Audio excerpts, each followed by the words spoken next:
Welcome back to How to Stick the Retirement Landing, the operating manual for men over 45. And also thank you for tuning in on YouTube, Apple, and Spotify. My name is Joel Davis, and in this episode entitled You 2.0 Worked Until It Didn't, The Silent Killer of Men, we're going to bring to light what that silent killer of men is, and it's one that men don't talk about, and for good reason. It's called loneliness. Why do I say that loneliness is literally killing men 45 and older? Well, because loneliness is directly linked to increased risk of heart disease, stroke, dementia, depression, and premature death. What the research shows is that loneliness among adults 45 plus is very widespread, but it's specifically for men.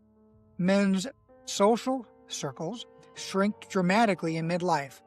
Many men have no close friends they regularly confide in. They rely almost exclusively on their spouse or their work for connection. The root cause to all of this appears to be this: men are not taught how to build, maintain, or prioritize male friendships, male relationships essentially, once work, marriage, and responsibility take over. From boyhood on, most men are conditioned to prove value through performance, suppress vulnerability or any signs of weakness, handle problems alone, and tie their identity to utility, things they can add value in. Think of tasks, work, money, chores, but not connection. Think about that last point again. Tying identity to utility when utility is the job is a huge mistake because it ties your internal operating system, essentially your identity, your self-worth, your internal beliefs and internal dialogue, to an external source, one that you can't control. Friendships become accidental, not intentional. And once the structure, work, that accidentally created those friendships disappear, so do the relationships. Everything flows from this. Strong, silent, and still isolated. You did everything right, so why does midlife feel empty? Believe it or not, I have this discussion quite a bit with my friends and colleagues. I would say to them, congratulations on managing your career successfully, but why do you feel like you are not winning?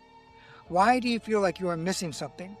Like there's a hole in your soul where happiness and fulfillment should be?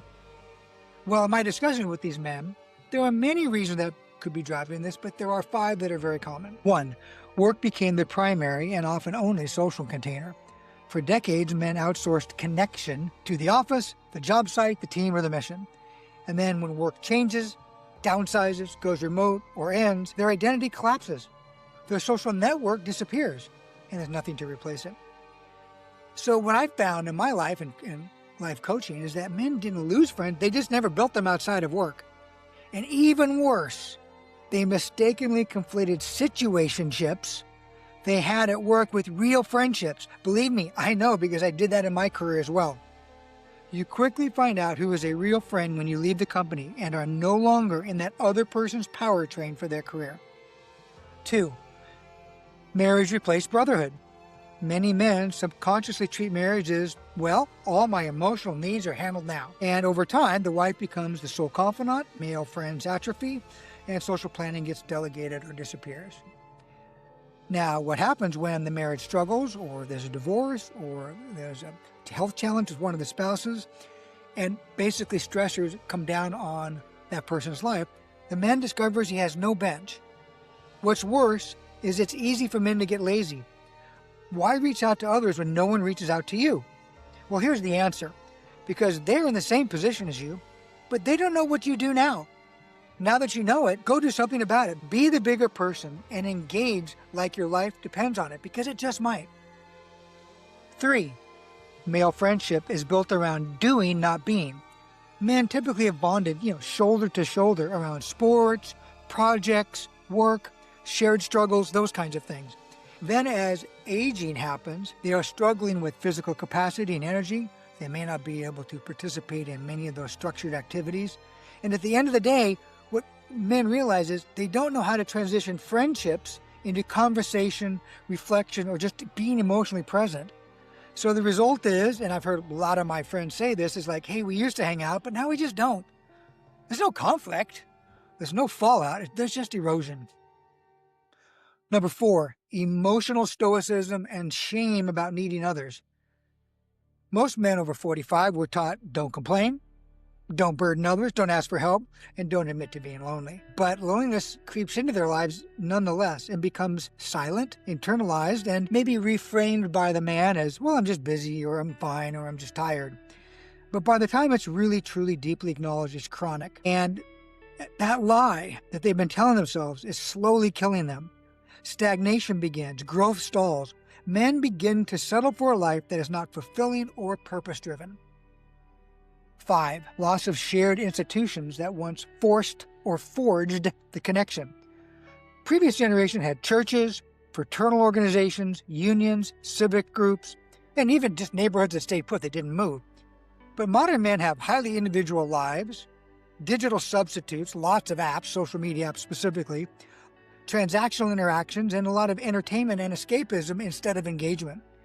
Without forced proximity and shared purpose, men drift into isolation by default. Notice the word forced. Work naturally forced these relationships to happen. Think of internal company events, industry events, customer meetings, Zoom calls, Slack, emails. All those things drove some level of connection. And work was that shared purpose instead of those other institutions. So guess what happens when there is no forcing function and no shared purpose? Yep, you got it in one. Isolation, loneliness, anxiety, depression, and feeling lost. So let's summarize what's really going on here. Loneliness in men is not primarily emotional, it's structural and identity-based. Men didn't fail at friendship, they just followed a system that prioritized professional production, for example, make money, over personal development, or faith, or family. This same system rewarded independence over interdependence, and that same system never taught them how to build connections throughout their life outside of work.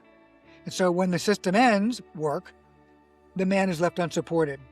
And loneliness isn't solved by being more social, get yet even more social media apps, and have more surface-level interactions with acquaintances. No, it's not solved by that at all. Instead, it's solved by something much deeper. It's solved by purpose-driven brotherhood, shared missions and passions, structure around a daily operating system, and lastly, fitness to provide energy, vitality, and curiosity. If this is resonating with you, please download this free operating manual for men over 45. Please subscribe, check out the other videos and podcasts, and ask me anything in the community section, or you can send me an email, joeldavisu3.0@gmail.com. I will see you in the next episode. Midlife requires an identity upgrade.